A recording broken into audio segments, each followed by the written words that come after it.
Over half of Americans make that promise to lose weight as a New Year's goal. It's one of the most popular, if not the most popular goal. Talk about why it's so important to start that as soon as physically possible. Yeah, so it's January, which is the beginning of what we call weight loss season. So many people are embarking on weight-related resolutions, and that's a great thing. But also that means that we're just a few days away from most of those people completely abandoning those resolutions. And that's because they're not sustainable. So this is a really good time to set your course for the year. You just have to approach it realistically and with a proper game plan.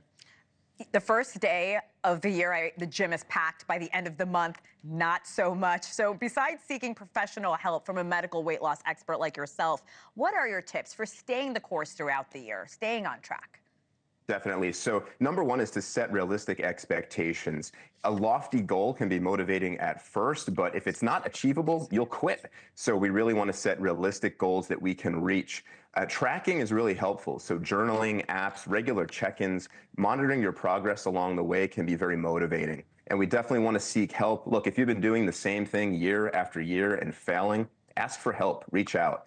And we want to focus on habits, not just results. So that end goal, that's not what it's all about. It's actually about the habits that we're making and forming along the way. And we also want to celebrate those small wins, those small victories every step of the way. Doctor, you know I have to talk to you about those weight loss medications, Ozempic, Wegovy. They really do seem like miracle drugs. There's a recent survey I want to point to. It found obesity in adults 20 years and older is down by nearly 2%. Can you talk to me about the impact these drugs are having on the obesity crisis? Yeah, so what we're seeing here is results of the National Health and Nutrition Survey that looked at obesity rates. And there is a slight decrease that we're seeing here. What we don't know is if this is real. So we know the CDC said this is not a statistically significant difference. This could be sampling variation, but some have suggested it's from all of the people using weight loss medications. What's actually more concerning from that report is that the rate of severe obesity, that is a body mass index above 40, has increased significantly. Now 1 in 10 patients have severe obesity. So whether Ozempic and related meds will actually make a lasting dent, we don't yet know. We know that millions are using them. We also know that millions are stopping them. So that remains to be seen. And you've pointed out before, a lot of them, most of them do gain the weight back? Would that be correct? Yeah, it has to be a long-term plan. So if you stop a weight loss medicine, you will regain the weight. That is essentially guaranteed. Doc, how do you define medical weight loss? Yeah, there's different definitions. We look at medical nutrition therapy. These days it's weight loss via a medication within a comprehensive support structure. And there's some things to keep in mind for someone who is embarking on a medical weight loss path. Number one, it's not a quick fix. No such thing as a quick fix. It may look that way when you see people's transformations, but results take time. And many people are surprised to hear that starting a medicine like Wegovy or Zepbound, it takes a year to year and a half to lose the weight that you'll lose. So you need that support. You need consistency, and you do have to be prepared for side effects. They will happen. And again, if you're starting a medicine, stay on it long term. Otherwise, don't start it. And always talk to a doctor.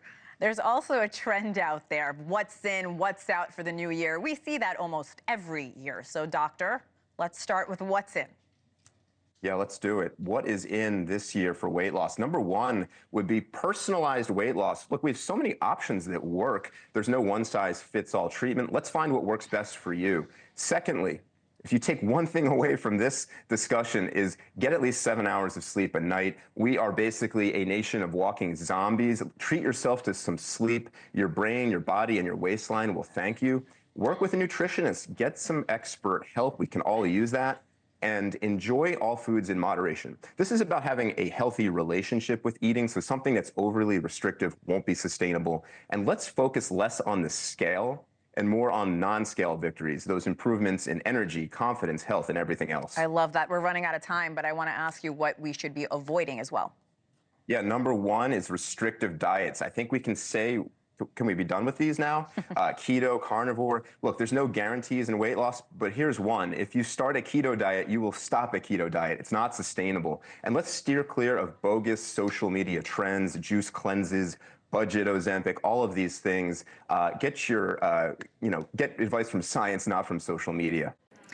Thanks for watching. Go to joinnn.com to find NewsNation on your television provider. And don't forget to click the red subscribe button below to get more of NewsNation's fact-driven, unbiased coverage.